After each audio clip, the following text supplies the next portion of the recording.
ഒരു ബന്ധത്തിൽ ഏറ്റവും ഇമ്പോർട്ടൻ്റ് ആയിട്ടുള്ള ഘടകം എന്താണ്? അപ്പം നിങ്ങൾ പറയും സ്നേഹം. ശരിയാണ്, സ്നേഹം ഇമ്പോർട്ടൻ്റ് ആയിട്ടുള്ള ഫാക്ടറാണ്. പക്ഷെ സ്നേഹത്തെ നിലനിർത്തണമെങ്കിൽ അതിലും ഇമ്പോർട്ടൻ്റ് ആയിട്ടുള്ളൊരു സംഗതിയുണ്ട്. എന്താണ്? ബഹുമാനം, റെസ്പെക്റ്റ്, മ്യൂച്വൽ റെസ്പെക്റ്റ്, അല്ലെങ്കിൽ പരസ്പര ബഹുമാനം. രണ്ട് വ്യക്തികൾ തമ്മിൽ എവിടെ ഇല്ല എങ്കിൽ അവിടെ സ്നേഹം എന്ന് പറയുന്ന ഒരു വികാരത്തിൽ വിള്ളലുകൾ വർഷം കഴിയുന്തോറും വന്നുകൊണ്ടിരിക്കും. ആദ്യമാദ്യം ഏതൊരു ബന്ധത്തിന് ആദ്യമാദ്യം ഭയങ്കര സ്നേഹമായിരിക്കും. പക്ഷേ മ്യൂച്വൽ ബഹുമാനം ഇല്ലെങ്കിൽ അവിടെ ആ സ്നേഹം പതുക്കെ പതുക്കെ കുറഞ്ഞുകൊണ്ടിരിക്കുന്നു.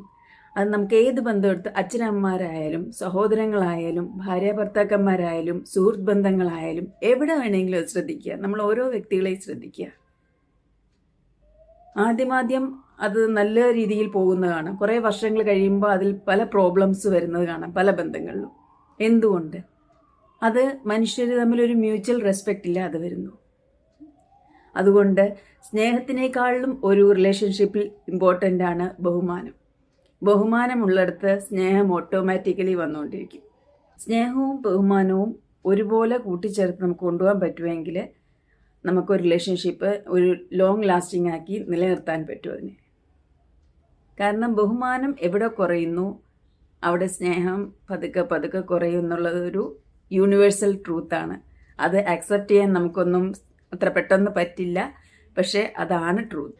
ഒരു വ്യക്തിയെ ബഹുമാനിക്കുക എന്ന് പറഞ്ഞാൽ എന്താണ്? നമ്മൾ നമ്മുടെ മുമ്പിൽ നിൽക്കുന്ന ഒരു വ്യക്തിയെ ബഹുമാനിക്കുക എന്ന് പറഞ്ഞാൽ ആദ്യമായിട്ട് അവരെ ക്ഷമയോടെ കേൾക്കുക.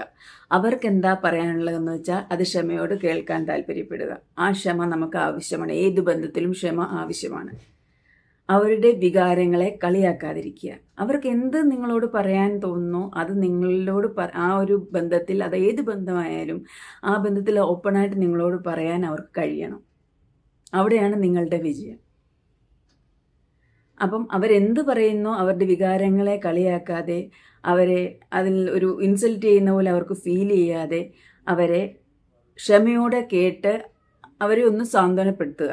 അവരെ ക്ഷമയോടെ കേൾക്കുക എന്നുള്ളതാണ് ഏറ്റവും വലിയ അവരെ റെസ്പെക്റ്റ് ചെയ്യുന്നതിൻ്റെ ഏറ്റവും വലിയൊരു എന്താ പറയുക, നമുക്ക് വേറൊരു വ്യക്തിക്ക് നമ്മൾ അവരെ റെസ്പെക്റ്റ് ചെയ്യുമെന്ന് തോന്നുന്നു അവരെ ക്ഷമയോടെ കേൾക്കുമ്പോഴാണ്. അപ്പം ആദ്യം ചെയ്യേണ്ടത് ക്ഷമയോടെ കാര്യങ്ങളെ കേൾക്കാൻ പഠിക്കുക. വേറൊരു വ്യക്തി നിങ്ങളോട് എന്തെങ്കിലും കാര്യം പറയുമ്പം അവരുടെ കാര്യങ്ങൾ ആദ്യം ലിസൺ ചെയ്യുക. നമ്മൾ 75% ലിസണേഴ്സ് ആണ്, 25% മാത്രമേ നമ്മൾ സംസാരിക്കാൻ പാടുള്ളൂ. മറ്റുള്ളവർ പറയുന്ന കാര്യങ്ങൾ ക്ഷമയോടെ കേൾക്കാനുള്ള ഒരു കഴിവാണ്. ആ കഴിവ് വളർത്തിയെടുക്കുന്നതാണ് ഏറ്റവും ടഫായിട്ടുള്ള ഒരു കാര്യം.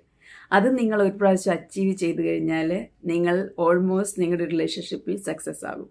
കാരണം നമ്മൾ ഒരു വ്യക്തിയോട് നമ്മളൊരു കാര്യം പറയുമ്പോൾ ആദ്യം അവർ പറയുന്ന കാര്യങ്ങളെ വ്യക്തമായി കേൾക്കാൻ ഉള്ളൊരു ക്ഷമ നമ്മളത് ശീലിച്ചേ മതിയാകൂ.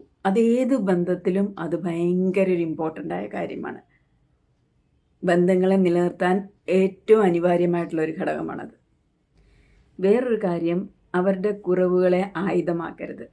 നിങ്ങളൊരു വ്യക്തിയെ സ്നേഹിക്കുന്നുണ്ട്, ആ വ്യക്തി നിങ്ങളെയും തിരിച്ച് സ്നേഹിക്കുന്നുണ്ടെങ്കിൽ ഒരിക്കലും ആ വ്യക്തിക്ക് ഒരു വീക്ക്നെസ് ഉണ്ട് എങ്കിൽ അതിനെ ആയുധമാക്കി നിങ്ങൾ അവരെ ബ്ലാക്ക്മെയിൽ ചെയ്യാനോ അല്ലെങ്കിൽ അതൊരു എന്താ പറയുക, നിങ്ങൾക്കൊരു പ്ലസ് പോയിൻ്റായിട്ട് എടുത്ത് അവരോട് ബിഹേവ് ചെയ്യാതിരിക്കുക. ബന്ധങ്ങളിൽ അത് ഭയങ്കര ഒരു ഇമ്പാക്റ്റ് ഉണ്ടാക്കും. പലർക്കും ഉണ്ടാകും. ചിലർ സ്നേഹത്തിൻ്റെ മുമ്പിൽ പലരും കുറച്ച് അവനവൻ്റെ ഒരു വീക്ക്നെസ് ആയിട്ടാണ്. ചിലർക്ക് ഒരാളോട് സ്നേഹമുണ്ടെങ്കിൽ അവരോട് കൂടുതൽ നമ്മൾ പല ബന്ധങ്ങളും തകരരുതെന്ന് വെച്ച് അവർ ക്ഷമിച്ച് പോകുന്ന പല വ്യക്തികളും ഉണ്ട്. അപ്പം അതിനെ മിസ്യൂസ് ചെയ്തിട്ട് അത് ടേക്കൺ ഫോർ ഗ്രാൻഡഡ് ആയിട്ട് അവരെ എന്തും പറയാം എന്തും ചെയ്യാം എന്നുള്ളൊരു മനോഭാവം നിങ്ങൾ നിലനിർത്താൻ പാടില്ല. അങ്ങനെ ഉണ്ടാകുമ്പോൾ അത് ഒരു സമയം എത്തുമ്പോൾ ഈ ക്ഷമിച്ചുകൊണ്ടിരിക്കുന്ന ആളുടെ ആ ഒരു വികാരം ഉണ്ടല്ലോ, അത് ഒരു പോയിന്റിൽ അത് ബ്രേക്ക് ആകും. ആ ബ്രേക്ക് ആകുമ്പോൾ പിന്നെ നിങ്ങൾക്ക് അവരെ പിടിച്ചാൽ കിട്ടില്ല. ആ ബന്ധം തകരാൻ വളരെ ഈസി ആകും. അതുകൊണ്ട് എപ്പോഴും അങ്ങനെ ഒരു വീക്ക്നെസ് ആർക്കെങ്കിലും ഉണ്ടെങ്കിൽ, ഏത് വ്യക്തിക്കായിട്ടും, അത് പെണ്ണിനായാലും ആണിനായാലും, അത് ഞാൻ പറഞ്ഞല്ലോ, അത് ഭാര്യയായാലും ഭർത്താവായാലും അത് സഹോദരങ്ങളായാലും ആരായാലും, സുഹൃത്ത് ബന്ധങ്ങളിലും അങ്ങനെ സംഭവിക്കാറുണ്ട്. നമ്മളൊരു വ്യക്തിയോടുള്ള സ്നേഹം കൊണ്ട് അല്ലെങ്കിൽ റെസ്പെക്റ്റ് കൊണ്ട് നമ്മൾ പല കാര്യങ്ങളും ചിലപ്പം പോട്ടെ എന്ന് വെക്കുമ്പോൾ മുമ്പിൽ നിൽക്കുന്ന ആൾ അത് നമ്മളുടെ വീക്ക്നെസ് ആണെന്ന് പറഞ്ഞിട്ട് അതിനെ ആ രീതിയിൽ യൂസ് ചെയ്യുകയാണെങ്കിൽ അത് ശരിയല്ല. അത് ഒരു എന്താ പറയുക, ഈ പറയുന്ന റെസ്പെക്റ്റ് ഇല്ലാത്ത ഒരു വികാരമാണത്.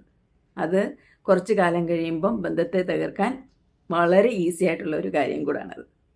വേറൊരു കാര്യം, ആരുടെയും ആത്മാഭിമാനത്തെ നമ്മൾ മുറിവേൽപ്പിക്കരുത്. നമുക്ക് ആരും ലൈസൻസ് തന്നിട്ടില്ല വേറൊരാളുടെ ആത്മാഭിമാനത്തെ മുറിവേൽപ്പിക്കാനും വേറൊരാളെ ആക്ഷേപിക്കാനും ഒന്നും ആരും നമുക്ക് ലൈസൻസ് തന്നിട്ടില്ല. അത് വെറുതെ ഒരു തോന്നലും മാത്രമാണ്. അപ്പോൾ അതൊരിക്കലും ചെയ്യാതിരിക്കുക. നമ്മൾ പലപ്പോഴും വിചാരിക്കും വലിയ വലിയ കാര്യങ്ങളാണ് ബന്ധങ്ങളെ തകർക്കുന്നതെന്ന്. പക്ഷേ അങ്ങനെ അല്ല. ശരിക്ക് ചെറിയ ചെറിയ കാര്യങ്ങൾ, നമ്മൾ വാക്കുകൾ കൊണ്ട് ഒരാളെ മുറിവേൽപ്പിക്കുക, നിങ്ങളുടെ ചെറിയ അവഗണനകൾ, മര്യാദയില്ലാത്ത സംസാരങ്ങൾ, ഇൻസൾട്ട് ചെയ്യിക്കുന്ന പ്രവൃത്തികൾ, ഇങ്ങനെയുള്ള കാര്യങ്ങൾ. ചിലർ കണ്ടിട്ടില്ലേ, സംസാരിക്കാൻ അവർക്ക് എന്തും അവർ മറ്റുള്ളവരെ പറയും. അവർ മറ്റുള്ള മുമ്പിൽ നിൽക്കുന്ന ആൾക്ക് എന്ത് ഫീൽ ചെയ്തോട്ടെ, എനിക്ക് അങ്ങനെ തോന്നി, എനിക്കതാ ശരി തോന്നി എന്ന് പറഞ്ഞാൽ അവരെന്തും ചീത്ത വിളിക്കുക. അങ്ങനെയുള്ള പല പല പല ടൈപ്പ് ഓഫ് ആൾക്കാരുണ്ട്. മറ്റുള്ളവരെ മനഃപൂർവ്വം ഇൻസൾട്ട് ചെയ്യാനായിട്ട്, എന്നിട്ട് ഞാൻ ചെയ്യുന്നതെല്ലാം ശരിയാണെന്ന് പറഞ്ഞിരിക്കുന്ന ആൾക്കാർ ഒത്തിരി ഉണ്ട് നമ്മുടെ സമൂഹത്തിൽ. അപ്പോൾ അതാണ് കുറച്ച് കഴിയുമ്പം ബന്ധങ്ങളെ പതിയെ പതിയെ അകറ്റുന്നത്. ഈ സ്നേഹമെന്ന് പറയുന്നത് അവിടെ പതിയെ പതിയെ അതിൽ വിള്ളൽ സംഭവിക്കുന്നത് അപ്പോഴാണ്.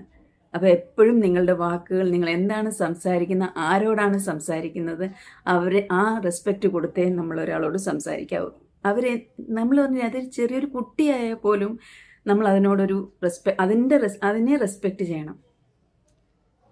നമുക്ക് കുട്ടികളെ വഴക്ക് പറയാം, പക്ഷേ എന്തും വിളിച്ചു പറയാം അവരെ, എൻ്റെ കുട്ടിയായിട്ട് എനിക്ക് എന്തും പറയാം, അങ്ങനത്തെ ഒരു മനോഭാവം വെക്കരുത്. നിങ്ങൾക്ക് ദേഷ്യം വരുന്നുണ്ടായിരിക്കും, മനുഷ്യരായ ദേഷ്യം വരും, പക്ഷെ അതിന് പ്രകടിപ്പിക്കുന്നതിന് ചില മര്യാദകളുണ്ട്. ആരെയും ഇൻസൾട്ട് ചെയ്യുന്ന രീതിയിൽ നമ്മൾ സംസാരിക്കാതിരിക്കാൻ ശ്രമിക്കുക. അതാണ് ഏറ്റവും ഇമ്പോർട്ടൻ്റ് ആയിട്ട് നമുക്ക് ഒരു ബന്ധത്തിൽ നമുക്ക് വേറൊരാളെ ബഹുമാനിക്കുക എന്നുള്ളതാണ് ഏറ്റവും ഇമ്പോർട്ടൻ്റ് ആയിട്ടുള്ള സംഗതി. അപ്പം ഈ ബഹുമാനം എന്ന് പറയുന്ന വാക്കിന് ഈ പല കാര്യങ്ങളും കൂടെ ചേർന്നിട്ടാണ് ബഹുമാനം എന്ന വാക്ക് പറയുന്നത്. ഒരു വ്യക്തിയെ നമ്മൾ ബഹുമാനിക്കുന്നു എന്ന് പറയുന്നത് ഈ ഞാൻ പറഞ്ഞ കുറച്ച് കാര്യങ്ങൾ ഇൻക്ലൂഡ് ചെയ്യുമ്പോഴാണ് നമ്മൾ ഒരാളെ ബഹുമാനിക്കുന്നുണ്ടോ അപമാനിക്കുന്നുണ്ടോ എന്ന് നമുക്ക് മനസ്സിലാക്കാൻ പറ്റുന്നത്. അപ്പോൾ എല്ലാവരും ഒന്ന് ചിന്തിക്കുക. നിങ്ങളുടെ ഏത് ബന്ധമായാലും നിങ്ങളുടെ മുമ്പിൽ നിൽക്കുന്ന വ്യക്തിയോട് ഏത് രീതിയിലാണ് പെരുമാറുന്നത്. നമ്മൾ ഇന്നുവരെ പെരുമാറിയ രീതിയിൽ എന്തെങ്കിലും കുഴപ്പമുണ്ടെങ്കിൽ ഈ ഞാൻ പറഞ്ഞ ചെറിയ ചെറിയ കാര്യങ്ങളൊന്ന് ആലോചിക്കുക, അതിനെ മനസ്സിൽ വെക്കുക. അതിനെ കുറച്ചായിട്ട് ചേഞ്ച് ചെയ്യാൻ നിൽക്കുക. ഒരു ദിവസം കൊണ്ട് ചേഞ്ച് ആകില്ല, പക്ഷെ നിങ്ങളൊന്ന് ശ്രമിക്കുക, മനസ്സ് വെക്കുക. ബന്ധങ്ങളെ നിലനിർത്താൻ വേണ്ടി നമ്മൾ ഈ കാര്യങ്ങളൊക്കെ നമുക്ക് ചെറുതായിട്ട് ചെയ്തു തുടങ്ങിയാൽ നമ്മുടെ ബന്ധങ്ങൾ നമുക്ക് ആയുസ് മുഴുക്കെ നമുക്ക് ആ ബന്ധങ്ങൾ നിലനിർത്താൻ പറ്റുള്ളൂ. അപ്പം എല്ലാവരും ഈ വീഡിയോ ഇഷ്ടപ്പെടുമെന്ന് വിചാരിക്കുന്നു. നിങ്ങൾ ഇഷ്ടപ്പെടുകയാണെങ്കിൽ മാക്സിമം ആളുകളിൽ ഷെയർ ചെയ്യുക.